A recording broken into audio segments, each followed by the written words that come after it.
Hello, everyone. My name is Susan Damiani, and I am Director of Gift Planning for St. John's University. I'm also the Director of the McAllen Society, which is our legacy society. So I welcome you to our St. John's Power Hour number 50. I cannot believe it's 50. So it must be 50, I guess. I don't know. But this is great. Normally our power hours are at 1 o'clock in the afternoon. But we did it in the evening because we felt that this was really an important topic as we celebrate Women's History Month. I told everyone to sign on because we have two wonderful, very accomplished speakers in this area. And I find personally that when we talk about women's health, it's really hard to find. I mean, you can certainly nowadays you can Google any topic and you can get information. I'm sure Dr. Vesna is going to agree that some people get on the internet and maybe sometimes she cringes at that because they start to get all nervous or they self-diagnose themselves. But overall, I know for myself, I will share, because I know we have women in the audience, that I'm going through menopause right now. And I have been in the complete dark about this topic and going through certain symptoms that I don't even know. Is it related to menopause? Is it not? And I really wasn't getting the information and I thought I was going crazy. And finally, talking to different professionals and getting on a group chat with a bunch of women, and they are expressing the same things that I thought were, non-related, were related to what I was going through. And there's a sense of when you talk to other women, you feel that relief. You feel like you're not the only one going through, this new change in your life, and you feel much better. So I really think tonight could be that night where we are all getting together as women and learning from two very accomplished professionals. And hopefully, if there's any questions that you have, and certainly share them with us, hopefully you'll have that moment that I had, that you're just like, okay, it's not me. I'm not going crazy. So with that said, I'm going to turn it over to Dr. Vesna and Donna Terjesen. But I just want to share, when I say they're accomplished, I want to share a little bit of their background with you. I met Dr. Vesna Skul maybe about a month ago, and she is fantastic. I immediately connected with her and I absolutely loved her. She is the founding partner and the medical director of the Comprehensive Center for Women's Medicine, a multi-specialty holistic medical practice for women in Chicago. She's actually, this is wonderful that you're sharing your time with us, Dr. Vesna, all the way from Chicago. We really appreciate it. And Dr. Skul is a graduate of Rush Medical College in Chicago. She's a board certified specialist in internal medicine, a fellow of the American College of Physicians, an associate professor of medicine at Rush University, and she's also fellowship trained and board certified in anti-aging and regenerative medicine. And her career has been devoted to caring for women of all phases of our lives. So she was very appropriate to choose for this discussion. And she is quite famous. She is recognized by Chicago Magazine as one of the best doctors for women in Chicago, top doctors in internal medicine, and top primary care doctors in Chicago, as well as the nation's top doctors by U.S. News and World Report. And then I have a fellow childhood friend, Donna Terjesen. She's holistic health counselor, a children's book author, CEO and founder of Nourish Our Kids, and managing director in the strategic sourcing and business optimization practice at HBR Consulting. And Donna conducts with lectures sharing her personal story of being diagnosed with multiple sclerosis 30 years ago, her recovery journey and healing principles using a balanced, natural, holistic, and integrative approach to her health and total wellness. And Donna is also the CEO and founder of Nourish Our Kids. So thank you again for being with us tonight. And I'm going to turn it over to, I guess I'm going to turn it over to you, Donna. You're going to start us off. Just before we start, I'm hearing some feedback. Is that from me or, I don't know, Sue, do you hear the feedback? I just want to make sure our audios are clear. Do you hear anything, Sue? I don't I even think hear that may have been just people joining. So Oh, was it? Okay. it seems okay. All right. So, all right. I Seems just wanted okay. to make sure our audio was clear. Okay. I'm going to turn off my audio and my video. I'm going to turn it over to Donna. Thank you so much. Thank you so much. So thank you, Susan, for a wonderful introduction. And thank you for inviting me and Dr. Vesna to join in today's discussion. We really appreciate the opportunity to share our health and wellness and perspectives. We want to just really, I want to take a moment to appreciate everyone that has joined us today. You know, it's important, but we don't always take the time. We don't always make the time for ourselves. As women, we're mothers, we're nurturers, we are executives, we are dedicated, and we don't always make ourselves a priority. And I think that when we do, we need to celebrate. And here, just to celebrate ourselves and the importance of living your life with vibrancy, and that in return allows us to have the energy and the support for others. So I just wanted to take that time to really appreciate and thank everybody. I also wanted to just kind of talk a little bit about what we prepared for today. Given what Susan talked about, right? She's in a different stage of her life. What Dr. Vesna has prepared to really educate us on the 6 stages of a female's life as we transition through puberty through the generations, and kind of those transitions, what creeps into our life, well, how our body changes and shifts, and how we may be able to really follow some of her recommendations as we are transitioning. So I'm going to turn this over to Dr. Vesna. And I think what we all want is this to be as interactive as possible as we go through the different stages. I invite everybody to post your questions in the chat. Susan will unmute herself, and she will position those questions to me and Dr. Vesna. So here we go. Well, thank you, ladies. Thank you, Susan, for inviting us. And Donna, it is always so wonderful to be at the same table as a panelist with you.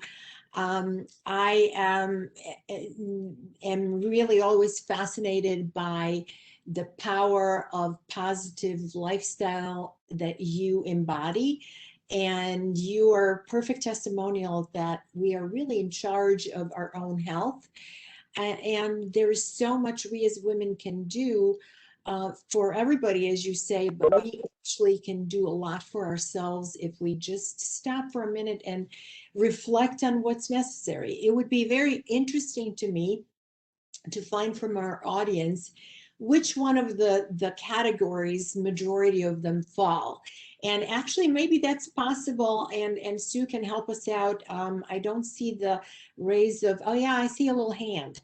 I doubt that we have too many adolescents joining us, but I'm sure that the participants very surely have either adolescents in their life now, because we're, many of us, they're part of the perpetual sandwich generation. I felt like that when I was, raising a small child and beginning to care for the elderly parent. And now that my small child is a brilliant young woman who herself has a small child, I still feel like I'm sandwiched in that part, and am blessed with nonagenarian in-laws for whom I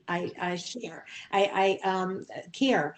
So it would be delightful to know where most of us fall as we talk about these transitions and into our life stages. So I would like to actually pose a question. Do we have any adolescents? Show of hands. I doubt it. Or is there a one there? No, I don't see anything. Do we have women in their 20s? Yes, we have someone just raised their hand and said that they were 28. Awesome.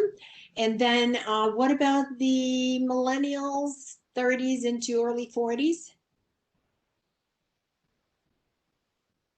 Maybe not. And as I suspect, probably mid 40s to 50s would be probably majority of our audience, if not mature adults, mid 50s and beyond.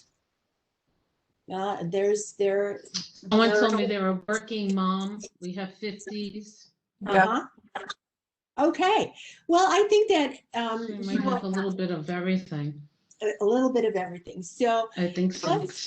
let's kind of, walk through, as a practitioner of 35 years, this is my 36th year in practicing in internal medicine, which very quickly, in the day when I was one of very few female members of a large multi-specialty group practicing academic medicine at my alma mater, I kind of by necessity became a women's health specialist, even though I was an internist by training, because women just felt more comfortable relating to a woman. And my gynae colleagues would be called off to deliver babies, and women would be sitting there for yet another missed appointment. And then I became the one to talk to them about and do their pap smears and talk to them about office gynecology, which actually led me to get additionally trained in the field.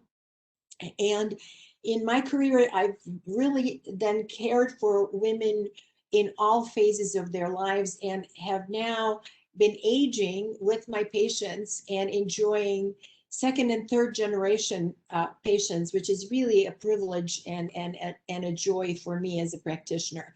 So in adolescence, what do we really face? And I used to say to people who would ask, how young do you take your patients to be? And I would foolishly say, well, they need to be taller than me, not very difficult at 5'4", right? Nowadays, kids are tall. They need to be taller than me. They need to weigh at least as much as I do and have gotten their pediatric shots, and then I'll take them. Why? Because many times young female adolescents just feel out of place in a pediatrician's office with crawling babies as they're really undergoing transition into adult care, and hormones are raging and periods begin, and there's some associated issues, and they simply don't feel comfortable with their pediatricians talking about it. And today I'm finding more and more of the young women are also troubled by our social media world, which is making life quite difficult for young people. And starting a dialogue about all of those issues, from bullying to just beginning to take care of themselves as young adults, stopping to resist their parents' ideas of what's healthy and really embracing that and creating healthy habits, but owning that, and talking to someone unbiased and neutral about sexual and mental health, and providing them with that education in a safe place was kind of what I offered to my moms, whom I would say, the criterion is greater than, taller than me, weigh at least as much as I do, and have your shots. Well, that was the mistake, because about 25 years ago, in my office walked a 5'7" young lady, who clearly was taller than me, had most of her, but not all of her shots. And when I opened her chart, then a paper chart, I realized that she was 12. So that was not a good benchmark, but from a 12-year-old who sat there like this, not wanting to talk to me, evolved a relationship of where I now take care of her teenage daughter, they're almost 30 years later. And those are very special, privileged encounters where, you know, as a medical professional, you get to hear what mom and dad often don't. Now, since we don't really think we have any adolescents in the audience, I'm not sure if there are any questions about how to best care for themselves as patients, but there might be moms who are challenged by this transition because not every city or, well, metropolitan areas like New York and Chicago have special adolescent medicine sections where I think the young girls who are transitioning belong better than in pediatricians' offices, and they might not be yet comfortable in an adult care. I don't see any question. Okay. Well, moving on to young adulthood, and you know what is the crux and what is most important for our young patients who think that they're invincible, who are burning the candle on both ends. It is to impart upon them, just like anybody else, that practicing healthy habits is of paramount importance. I think talking about sleep hygiene at every phase of women's health is incredibly important, because sleep deprivation, although we may feel like we can get by on 4 hours of sleep and function beautifully, ultimate cumulative sleep deprivation can lead to serious challenges in later years. So eating well, sleeping, avoiding excessive alcohol consumption, and certainly substance abuse is imperative for our college students. And certainly managing stress, which this past year, I don't know about you all, but it's been a transition that I'm really grateful to my late parents, for whom I cared on another continent for the last 5 or 6 years of their lives. And I started introducing telemedicine model to stay connected with my patients. So when pandemic hit and when we were cut off from human contact, I started and converted my practice for those few months entirely to telemedicine, but staying connected and helping people manage stress of whether it be, you know, current stress of our health situation in general globally, but even before the pandemic, in young adulthood, that might be professional stress, studies as a student, looking for employment, juggling multiple roles, and then, you know, being faced with sexual choices and birth control and contraceptive choices. All kind of complicates the issue, but fortunately we have many. So, you know, specifically we can discuss them if that becomes of interest to any of the participants. And I'll just interject, since I have 2 young adults. I have 2 women in their early 20s. And I feel that this is a generation that started with the Apple phones, you know, 12 years ago. And this kind of the blue light, the addiction, everything is given to me right now. I can't wait for a text, and the anxiety that they're missing out because of this generation. So managing stress is so important. So as a health coach, you know, aromatherapy, and really talking to them about how they can find ways to sleep better and to navigate in this more modern society than many of us have experienced.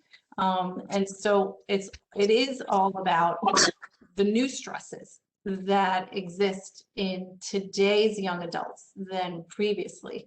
And I think to just connect to that and to just understand, I spoke to a young woman the other day who wants to go on antidepressants because she's having some natural, normal issues with her young boyfriend, right? Well, we all went through. But her solution is, I need a fix right now. And what we talked about is that all relationships go through highs and lows, right? Eventually, you're going to go into a coaxing. And we need to understand that sometimes in life there's disappointment. And unfortunately, this generation has been given so much by society and these impressions. So it's a matter of just really coaching and helping them navigate in this new environment. So those are just real life examples that I'm sharing that resonate. Absolutely, Donna. And I think that as you're talking about the device dependency and the social media, in as much as I think that it is responsible for much of the social isolation, even though people think they're connected. Yeah. There are some good things that young people can rely on in terms of managing their stress. Talkspace, for instance, is an app and an ability to connect with therapists if they identify their problems. Many patients of mine have resorted to Calm, a free app where, listening to soothing sounds and just allowing the mind to go blank for a few minutes a day provides the necessary support. And in closing, I think we'll talk a little bit more about what all we can do, regardless of which phase of one's life a person is.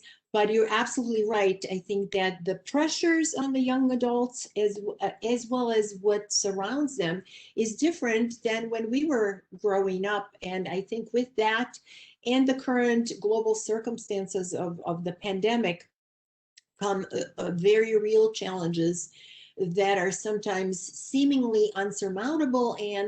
And the quick fix, here's the pill for every ill mentality sort of emerges without really knowing that there is a whole host of supportive things that young adults can do with one another, with professionals, coaches, physicians, that may not necessarily require a pill as the first step. As an integrative practitioner, I just want you to know I'm certainly not anti-medication, and I've probably prescribed more medication in the last 14 months, particularly with regards to mental health, anxiety, and depression, because people need it. But there are also other modalities and support that exists out there, from a proper diet and appropriate exercise. And I can't emphasize again how important sleep is to help us through. And then moving into the 30s and early 40s, what's important? So now we're, maybe thinking of planning a family, when and how that's going to happen, what are the contraceptive options, and there are many.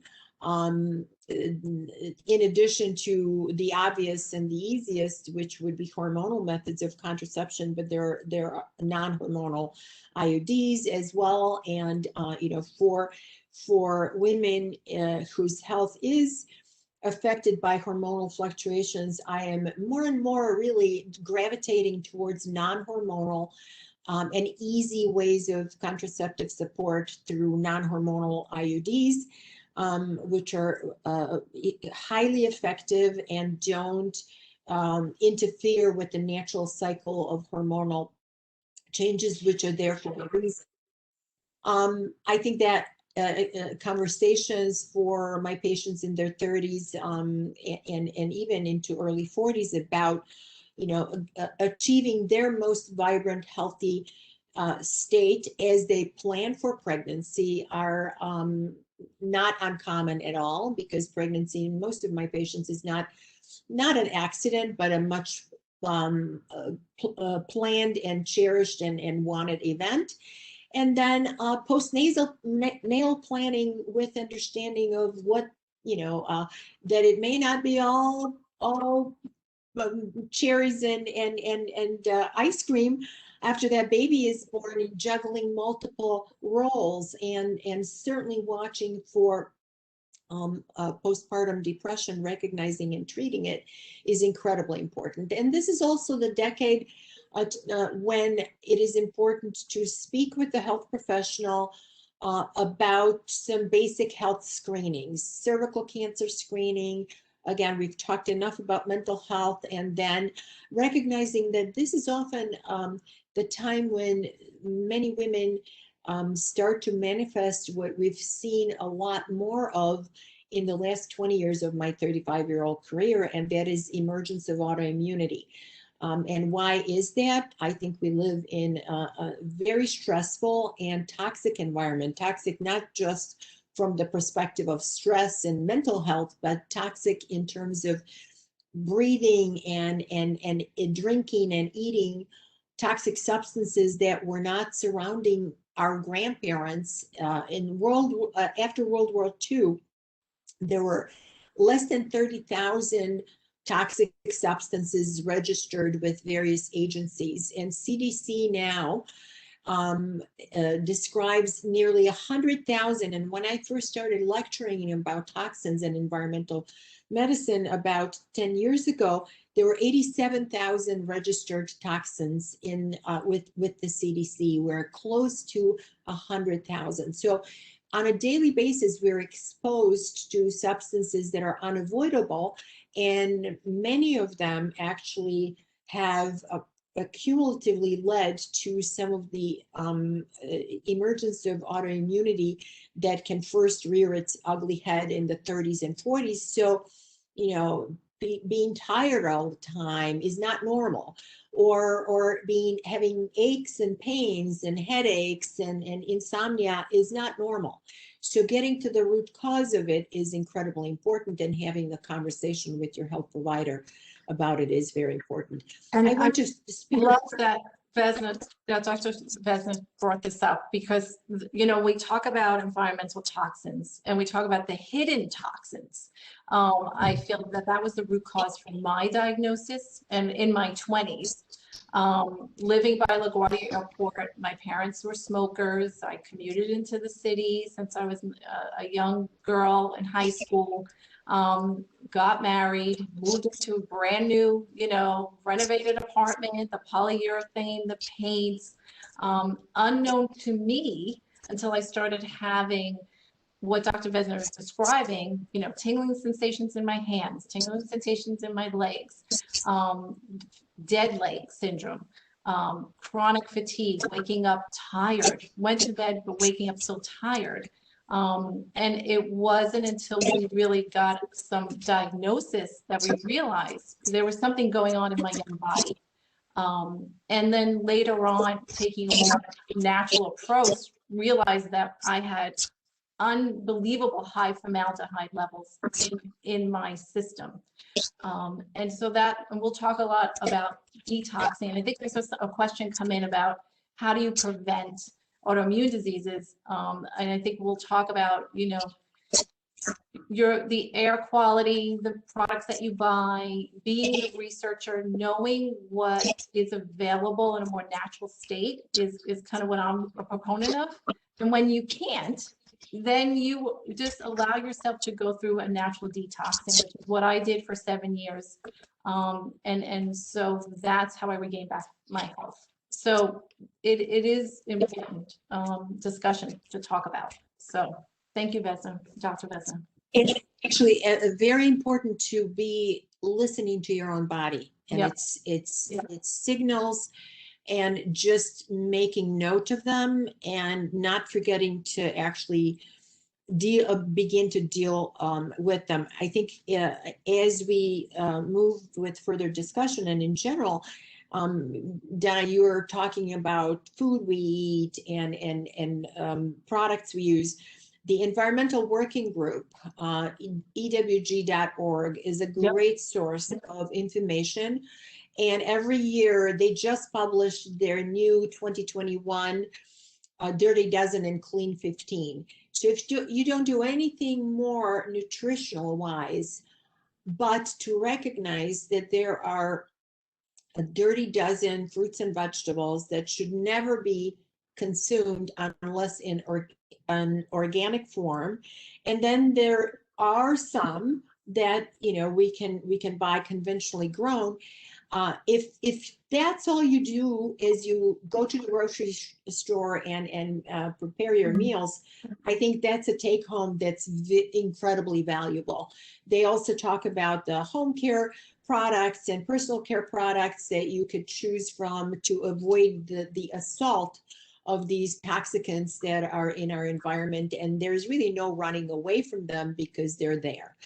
Now, before we move on to, I don't know if you could see the app, but if everybody goes to EWG, healthyliving.org, you can download an app. When you shop, you can put in your product and it will give you a rating, so that you will know, you will be a more informed buyer of certain products that are known to have these hidden, you know, toxins. So this is something that, and if you don't see the product, you can scan it and add it to their collection. So I think this is a great first step. If anybody's, you know, interested, saying, well, what about the products that I'm using? How can I be better prepared? How can I understand, you know, what is harmful? I think that these are the tools that we rely on, and what you can leave this session, you know, being armed with. So awesome. absolutely. Now, before I move on to the next phase, I just want to spend a minute talking about cervical cancer screening, because that the guideline had just changed a few months ago. We used to start to say that cervical cancer screening with pap smears really started in the 1960s of the last centuries, and have actually almost eradicated cervical cancer by the end of the 20th century. Then we started seeing a huge surge in young women being diagnosed with cervical cancer due to the human papillomavirus. And the screening recommendations changed, and now they changed again. It used to be, you know, you get your pap smear every year, then the pap smear could be combined with HPV screening, and if you were a low risk individual, you know, monogamous, no prior abnormals, you could go to 3-year screenings. They have now just changed it to start later at age 25 instead of 21, or previously 21, or when a first sexual activity occurs.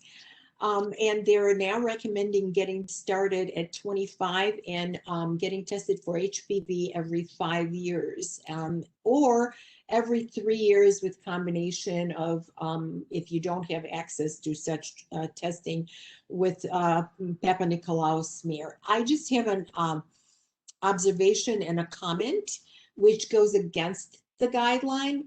I believe that it is an inexpensive, cheap, and easy test that should stay with about 3 years. And the guideline is based on assumption that because we're using Gardasil, which is the HPV vaccine, so many young women are protected, so we can make an assumption and start testing later. I think that's a wrong assumption, and I still encourage women to start to seek cervical cancer screening, because it is inexpensive and it saves lives. And you know, the issue of vaccine is another conversation completely. That we don't have time to go into every detail of, but being immunized with Gardasil does not necessarily mean that you're 100% protected. So please bring that to your healthcare provider and stay vigilant. Then moving into the 40s and mid 50s now. Dr. Skul, I'm sorry to interrupt you, but we did have a couple of questions. Okay. About the autoimmune. So before we move on, I thought maybe we could address some of those. Is that okay? Yeah, we Yes, have autoimmune here too, so it's perfect. Autoimmune, we just kind of start to to notice in the 30s, and now in the 40s and 50s, we detect more and more of it. So yes, absolutely. Perfect. Well, What- can you first define, because I hear this term so much now, autoimmune. What exactly is an autoimmune disease? What's some of the names of them, or how can you really clarify an autoimmune disease? So basically, our immune system is in its robust, healthy way, is designed to protect us against foreign invaders. So viruses, bacteria, fungi, things that come from the environment that are attacking in our cells, and then the body makes immediate response to them, building antibodies. So we've all heard a lot of discussion about COVID antibodies, the early antibodies, the late antibodies, how long did the antibodies last, et cetera, et cetera. So for COVID, a virus, normal response, make antibodies to it to protect the invader from causing harm at the cellular level. Similar with bacteria, that may cause pneumonia or meningitis or some horrible illness. The body mounts an immune response and neutralizes that offender and helps itself recover. When the offenders become so profound, and it could be, foreign proteins from a gut that has a condition called leaky gut, and a lot of proteins that are not digested properly can escape into the circulation and then circulate around the body. They can create a similar reaction, and antibodies being made against not just that protein, but also other parts of self.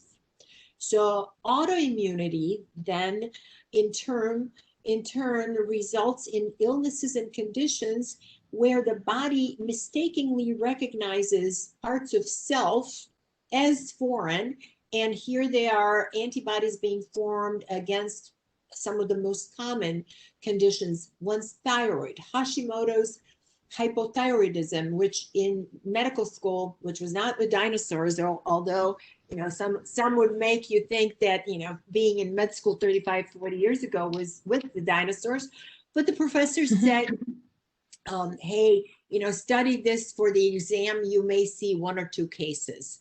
Very true. First 10 years of my practice, I probably did see maybe 3 cases of Hashimoto's hypothyroidism. In the last 20 years, Hashimoto's has been on the rise to the point where it now affects about 23% of American women, and globally, about 10% of the world population. In medicine, when we have a condition that's like 2 to 5% prevalence, we think that that is very common. Similar with allergies, which used to be maybe 1% of the population had allergies to foods, and then just some foods.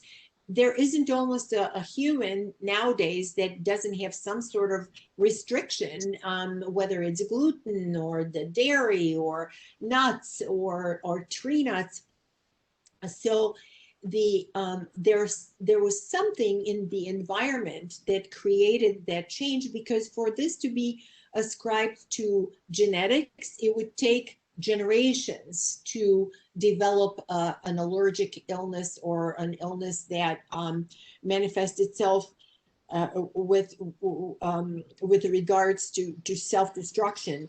And environmentally, some of these toxins can trigger these antibodies to be produced by the body, and then the body mistakenly attacks itself. Another example of an autoimmune, besides the thyroid disease that I mentioned, which, by the way, there's a overactive thyroid gland, Graves' disease, which is also part of that spectrum, and or hypothyroidism with Hashimoto's.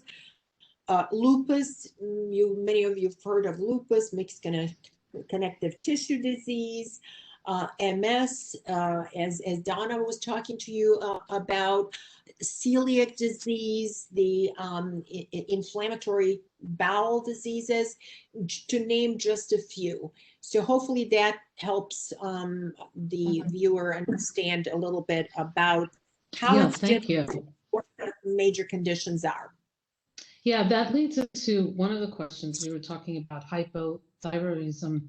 One of our attendees, they wanted to know, are autoimmune diseases due also to career choices? Because when this person was diagnosed with hypothyroidism in their mid-40s, their doctor said it was a culmination of their lack of sleep and extensive travel for, I guess, their job.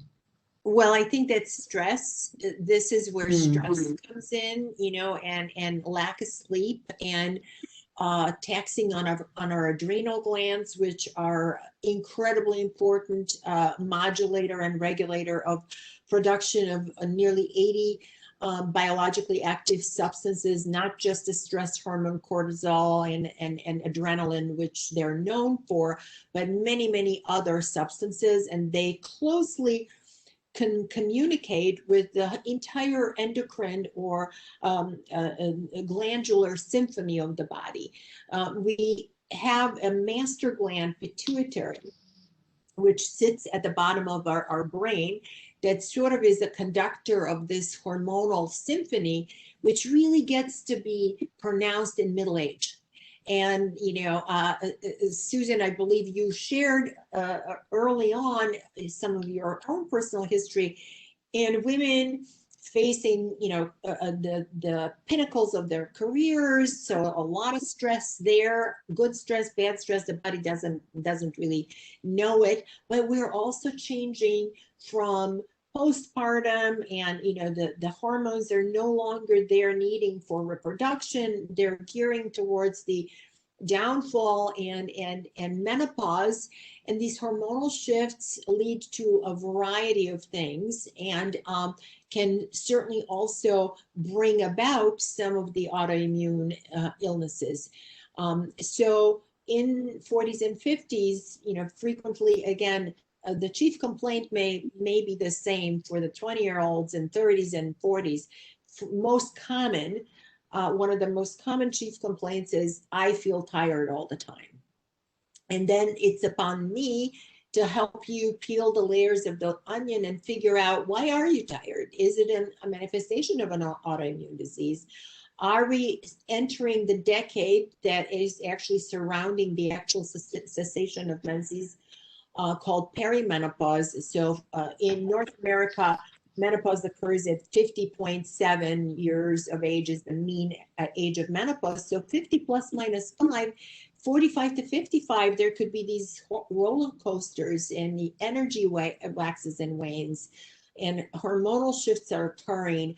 Or are you tired because you're depressed? So, you know, there are many conditions that can present the same way, and unless we thoroughly and comprehensively looked at things, we are very quickly going to make a prescription and very often miss majority of what's really going on. So I guess we have another question here. So I guess this is going to be a tough one to answer. The question is, can you comment on how to decrease our chances? It just seems like there's so many different types that if you know you may have an autoimmune disease, or try to prevent it from happening, can you decrease your chances? So, you know, that's a great question, and couldn't be closer to Donna and my heart, because we preach, maybe this is the choir here, but we really try to counsel our clients and patients to, you know, take this very seriously. You can't necessarily remove the stress, it's surrounding us, right?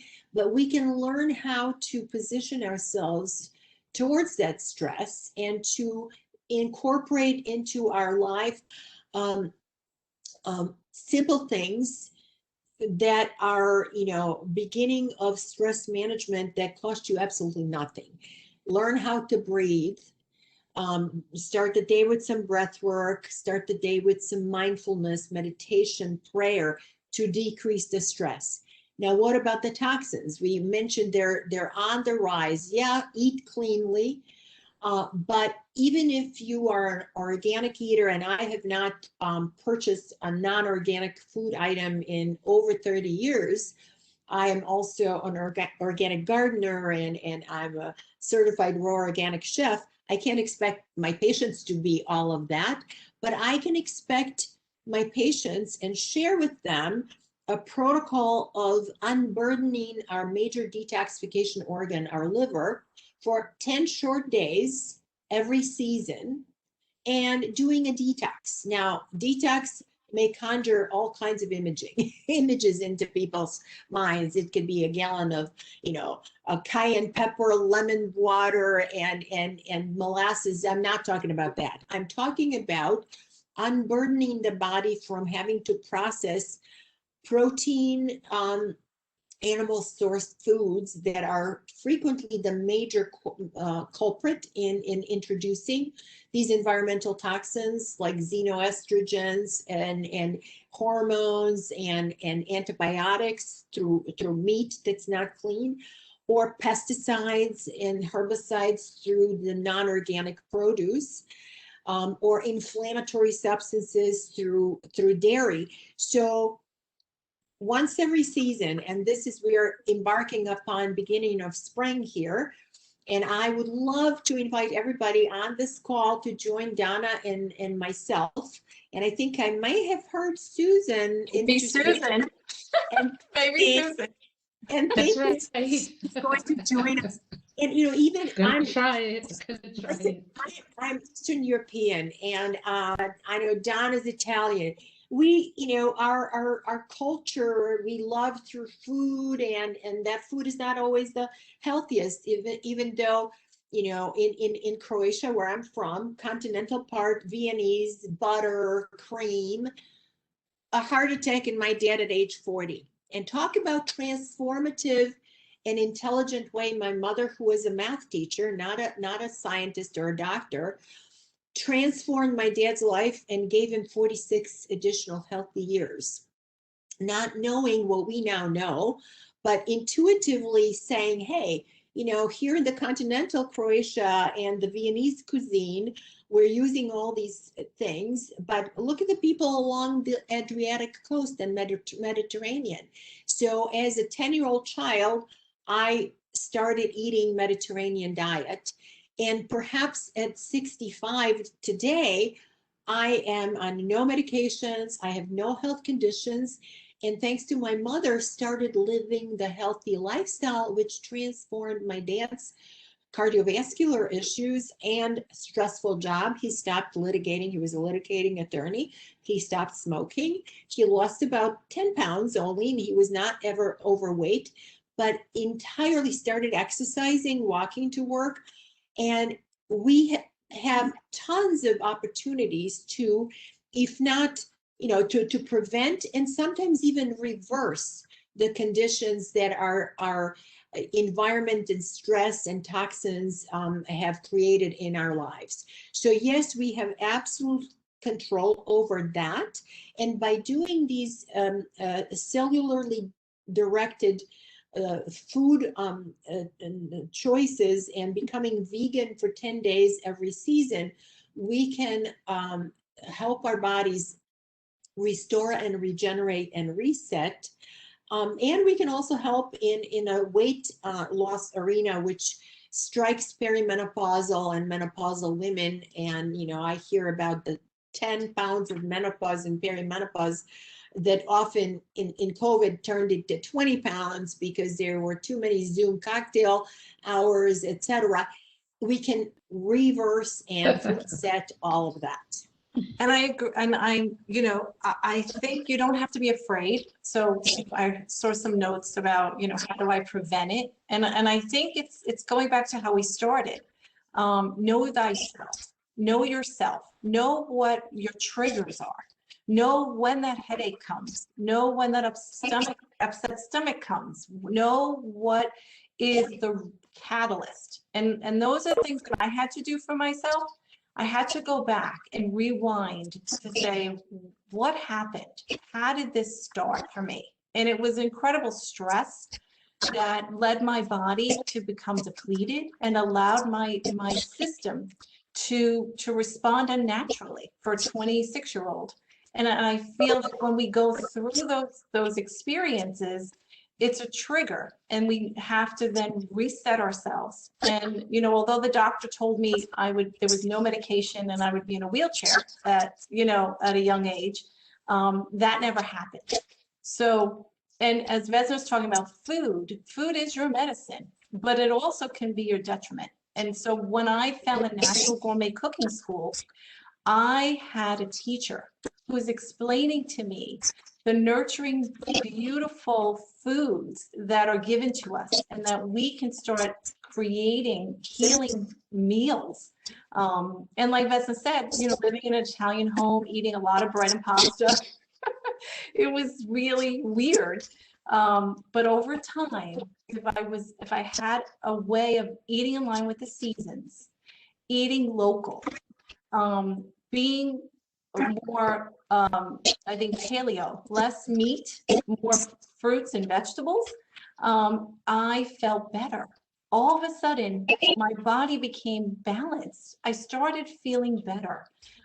It took time, and it took an education that I needed to want and take, take the classes.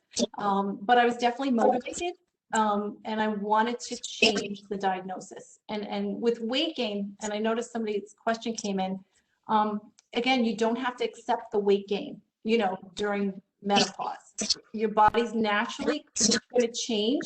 You're not going to have some of the benefits of being young and the metabolic system. So you're going to have to find a different way to burn it off. And so I think that it's not a diet, it's really a lifestyle, is what I've learned. And you don't have to accept the traditional, well, I guess I'm going to gain that 10 pounds. Well, if you see yourself gaining, maybe just doing some research, maybe I need to eat less or different times of the day, doing like intermittent fasting. Maybe I start eating at 10 o'clock. Maybe I stop eating at 6 o'clock, right? I take a certain amount block of time, then I'm going to eat my meal, and then I'm going to have that rest period where my body's going to just, rejuvenate and start, cleansing or start, digesting. So those are just some thoughts from my experience and the work that I do as well. Donna, you were talking about the intermittent fasting. One of the things, because I know now we're into the perimenopause and menopause, so I have lots of questions, obviously. The one thing that I see on my support group is when someone says, help, the scale keeps going up and up, and I don't know why, and this and that. The answer, I would say the majority of them answer to try the intermittent fasting. So Dr. Vesna, what is it with menopause or perimenopause that intermittent fasting is the solution? So a couple of things, Susan. I think that I like to do a hormonal evaluation of my perimenopausal and menopausal patients, because in addition to introducing this concept, which actually is helpful for people not necessarily in perimenopausal transition, but for all people, if the ratio of estrogen and progesterone is such that there's excess amount of estrogen to the progesterone, which typically linearly decreases as we age, and estrogen can be all over the map while we are still having some periods in the perimenopausal, menopausal age group. We are bombarded by the fake estrogens from the environment, coming from the BPA, BPS, the lining of cans, the plastics, xenoestrogens from foods and meat that we ingest. And when that estrogen is higher than it ought to be, the ratio of estrogen and progesterone is abnormal. And until we normalize that ratio, The weight loss, interestingly, becomes a bigger challenge than once we do that. So once we've done that, we can then look at the timing of our meals. It used to be, I'm not in favor of any fad diets per se, but I personally hated breakfast. I just never felt like I needed to eat at 7 o'clock in the morning, even though I was taught that you should break fast within 30 minutes upon awakening. We now know that actually some individuals, and it is probably majority of us, don't need to eat at 7 o'clock in the morning, but could take a later start and then consume their healthy calories in a 8 to 10 hour window, because what we've learned in the last decade about hormones of eating. So, when we talk about hormonal imbalance, estrogen, progesterone, testosterone come to mind, but there are many more hormones that are important in weight management. Insulin, for instance, being one of them. So insulin resistance is very prevalent, and if you're insulin resistant, you're likely to be overweight or obese, and it is harder for you to lose. You're very likely to become diabetic or maybe pre-diabetic. And then there's ghrelin, the hormone that regulates our hunger. There is leptin and adiponectin that regulates how the fat is broken down and released, and we lose it. So it's the symphony of all of these hormones. And cortisol, of course, is a master stress hormone that plays into this and feeds further into insulin resistance and leptin resistance, so that pounds just keep on piling up. And calories in, calories out, old paradigm. Yes, it's important. You can't be eating 5,000 calories and expecting to lose weight, but that paradigm is only a part of this whole symphony of hormonal balancing that is necessary to occur, and it's best to occur in a finite period during the day, and then allowing the body, as Donna pointed out, to restore and regenerate and reset itself as we hopefully give it 7 to 8 hours of restful sleep a night. So just quickly, because we are running out of time, not only do we need to be concerned about symptomatic perimenopause as we enter menopause, bear in mind that also loss of estrogen can have a powerful impact on our cardiovascular health, which in women, we trail behind men with our heart attacks and strokes. And the women start getting those in their 60s, about 10 years following menopause, when the estrogen has fallen.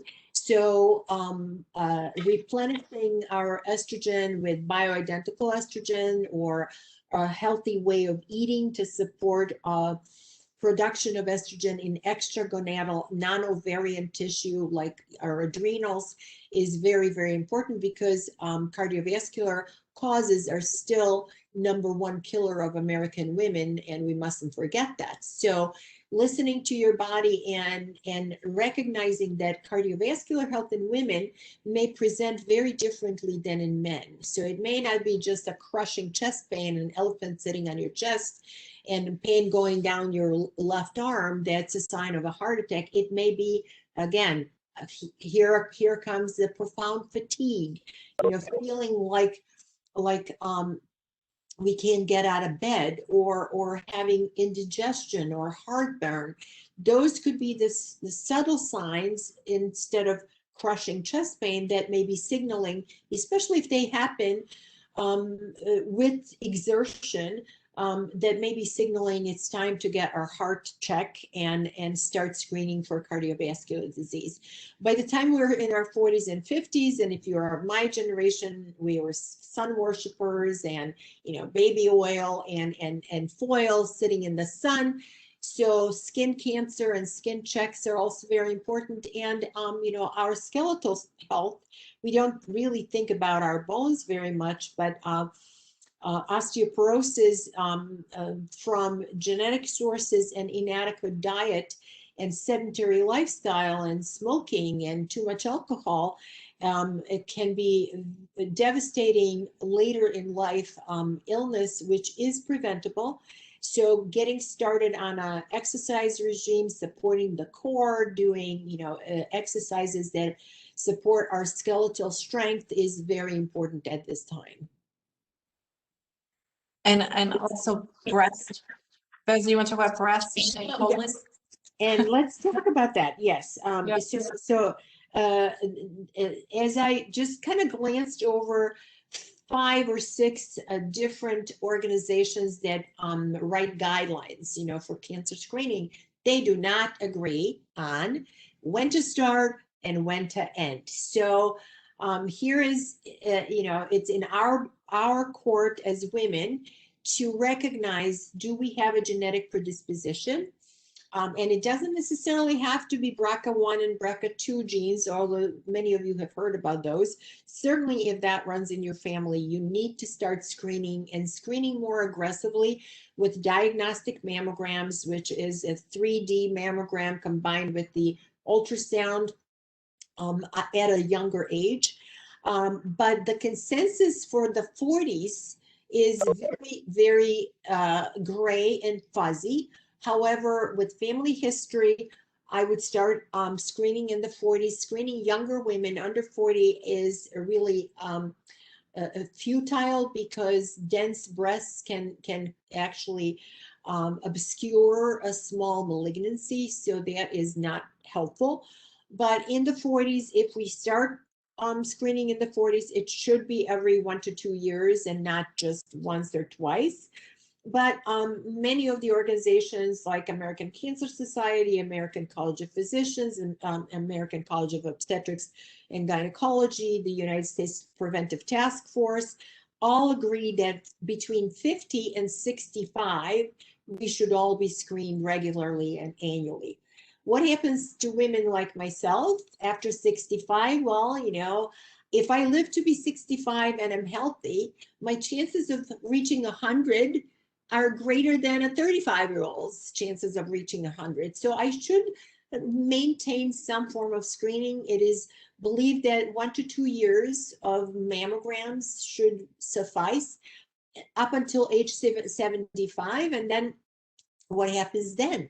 No clear guidelines, but my recommendation to my patients is still maintaining that biannual mammography and ultrasound when appropriate. So this is the group that we've already talked about, mid-50s to mid-60s. Again, exercise is very important, sleep management. Colorectal cancer screening, we used to say start at 50. That guideline has moved back to start at 45 because we, believe it or not, have seen people in their late 20s, early 30s with colorectal cancer. My opinion is, and I believe that's becoming a consensus, that has a lot to do with what we've talked about and cannot continue, cannot minimize the importance of, and that is exposure, the dietary chemicals, the additives, the charcoal grilled meats, and therefore, again, while it's happening earlier, it's not that our genes have transformed, it's that our habits have changed. So introducing more plant-based foods and avoiding the fat, saturated fat in our diet, very important there, but starting at 45 and moving, if normal, every decade thereafter is the way to go. And then, my cohort of healthy 60-somethings and beyond, I think that most important motivator to me, I wake up every morning and I first am grateful and think of some gratitude to the universe that I woke up. And I do some meditation. I have woken up from a sound sleep, so sleep hygiene again. And I wake up to some form of exercise. I aim for 10,000 steps every day.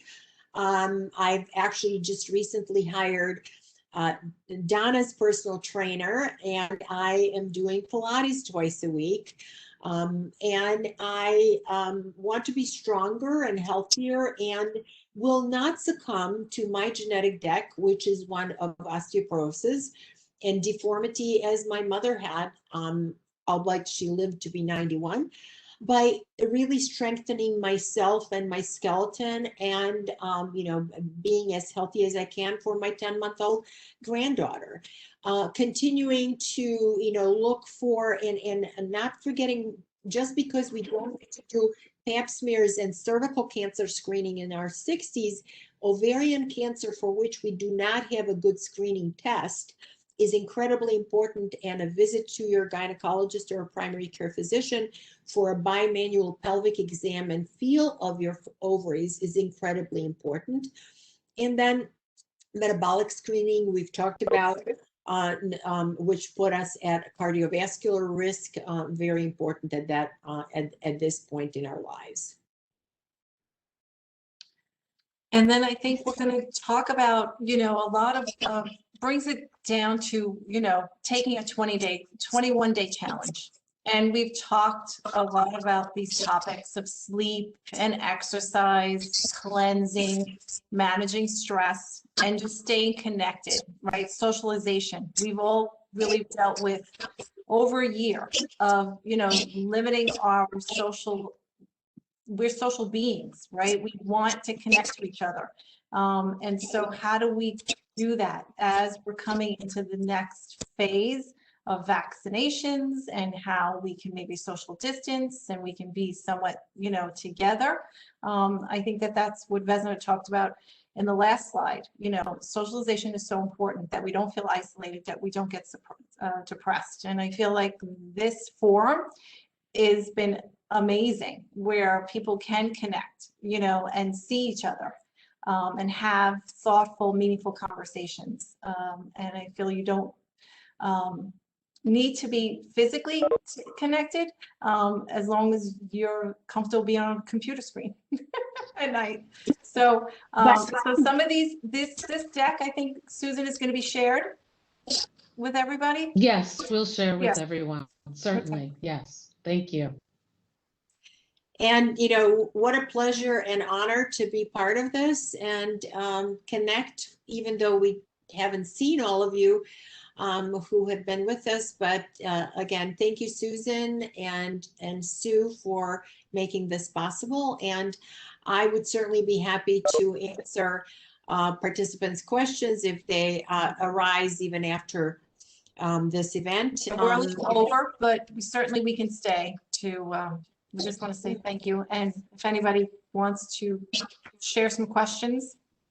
Absolutely. And thank you. Thank you again. You really put a lot of this in perspective. And I guess, as the saying goes, you are what you eat, seems to be very true in what you were saying during the course of the hour. And unfortunately, as much as we think we're eating fresh fruits and vegetables, sometimes that's not always the case, with obviously the way our foods are processed and grown. But thank you for sharing. There are ways in which we can cleanse our body and try to get rid of the toxins. And some of the suggestions that you offered were very, very helpful.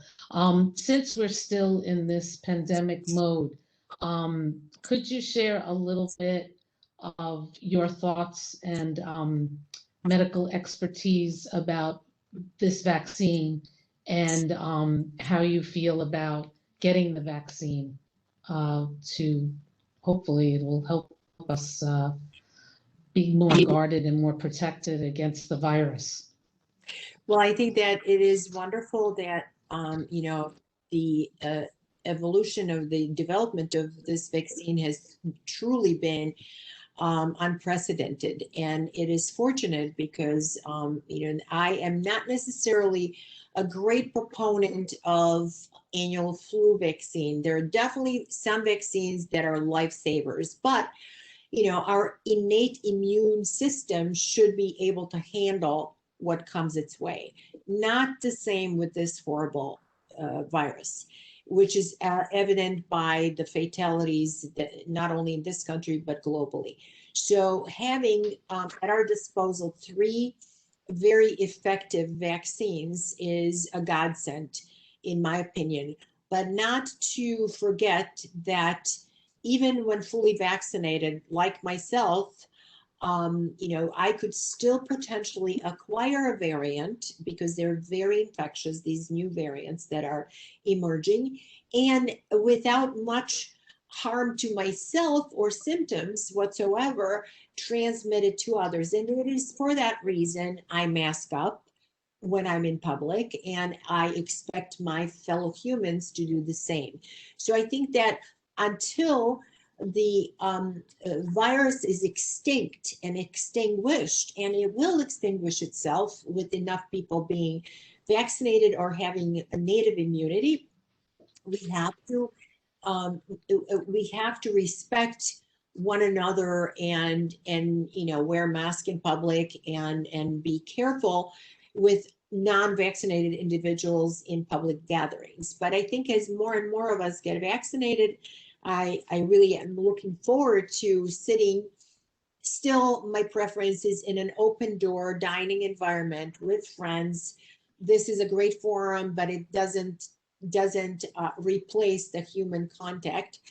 So getting the vaccine when it's your turn, absolutely, and then acting responsibly. It really makes my heart ache to see what's happening during spring break with young people around the country, particularly in the southern part of the country, because I anticipate we'll have not just Floridians see the blip and an increase, but all those kids are going to travel to their states of origin, and we are going to have, I believe, a small blip, if not a significant one, before this is all over. So again, being very respectful and cautious, and just sticking it through for another few months, I think will pay in great dividends, Susan. Thank Dr. you. Vesna, did you see a decrease in the amount of flu? Right? Absolutely. Yeah, Yes. this year? Yep. Why is that? Because everybody has been doing what some cultures Right. have been doing for decades. Yeah. In wintertime, you wear a mask. So yes, there was, but the flip side of that too is, my own family, my daughter and my son-in-law had a bad illness 2 weeks ago, 102 fever, chills, etc. And myalgias. My son-in-law got tested, was negative. My daughter then gets sick. She thinks his test was false negative for COVID, gets tested. And I tell them, kids, don't forget there are other viral illnesses. I do believe that they both have influenza, and were too late to get to their healthcare provider, who could have tested them for influenza A and given them an antiviral, and they would have been sick for maybe 2 days and not 10 miserable days. So I think the flip side of that, now whenever somebody has a cough or a sore throat or cold or myalgias and fever, it's COVID. There are many other things that it can be, so we mustn't forget. Okay. Sure. Are they feeling better, I hope? Oh, there, mom came, Good. I was fully vaccinated. I came and took over the household and cooked home food. Oh, boy. Food, and everybody's good. Oh, that's good to hear. Well, since you're running this comprehensive center for women's health, will we ever make strides with the mammogram? I mean, the machine has been the same year after year. What is it about these tests for women that they don't, how come we don't, progress in that area? I don't So I understand. wish I could say that this is a women that this is a test that men, if we were testing men, we would have come up with something. I don't think we would have. No. The Okay. reason that is that in order to obtain an adequate picture of the tissue, you have to do a compression. And until you find a less invasive way of doing things, and there may be a combination of things. There is a metabolic test and temperature sensitive test called thermogram that actually is completely non-invasive, and it can detect subtle changes in temperatures in the tissues, whereby actually those changes can be seen in cells that proliferate rapidly, and as do cancer cells, for instance. So a thermogram can actually give us an abnormal thermogram can be very helpful, but it's not very, very specific in pointing the anatomic site of the breast where the abnormal temperature is detected. If we combine something like a thermogram with actually an old X-ray, and the problem with that is that that type of X-ray causes a lot more radiation than a mammogram. Yeah. An old X-ray called tomogram, which kind of slices through the tissue, including breast tissue. Combining the two is actually pretty specific and sensitive to pinpointing cancer. But we have not perfected how to prevent the excessive radiation from a tomogram, for instance. Ultrasound in younger women detecting, cystic lesions from solid lesions, very useful, but again, not specific enough for tiny lesions that may be cancer. So until, something magical occurs, and MRI may play in that arena, which is very minimal radiation exposure and very, very sensitive dissection without actually dissecting of the breast tissue. So there are combinations of these modalities, but the process of consensus of multiple organizations that are tracking breast cancer screening from the mid 1950s of last century have not come to a consensus of what is not only effective, and the burden and the downside of a procedure is far less than the benefit of the test, but also what's cost effective. So when you put all of those things, parameters into an equation, a matrix, there just isn't yet a unified consensus. And until we know better, I would say the 3D mammography, which is drastically less radiation exposure, combined with the ultrasound in women who have dense breast or who have personal history of carcinoma in situ or family history, it's a good way to follow us through, and hopefully something will come along that's less invasive. The 3D is better. I think I had my first 3D last year, and it was less of a vice script. It was much better. So yeah, I think ask for 3D. It's going to be a lot more comfortable. Yeah. Yeah, definitely. Thank you. Thanks so much. Before we break, does anyone have any additional questions? I know we had some. I don't know, Sue, do you see any on your end? Because sometimes I may not always see everything. I think you have anything? No? I think you covered all the We questions. covered everything? Yeah. Okay. Well, great. Well, thank you everyone for joining us. I hope this was as informative as it was for me. And I really appreciate Dr. Skul and Donna's time. Thank you for sharing all your great wisdom in the area of women's health. It's important. And I know you're stressing that sleep. I'm really trying to work on that, because everybody that I've talked to, this journey of my menopausal journey, they can't stress enough how the sleep is so important. Although unfortunately, as you go into menopause, your sleep does get interrupted. So it is a challenge, but I'm going to add that to my 21 challenge. I'm going to try that. So thank you. Thanks, everyone. Just to let you know, next Tuesday, our Power Hour will also be at 7 o'clock, but it'll be from 7 to 9, but it's Women Empowering Women. We have our top alumni women leaders that are going to have a wonderful panel discussion on women's issues And then we'll have a breakout session where we're really going to be talking about what it means to be a St. John's alumna. So I really hope that everyone will turn out for that next week. And until then, try that 21-day challenge. I think it sounds terrific. I think it'll definitely help everybody. And reach out to us and we'll support you.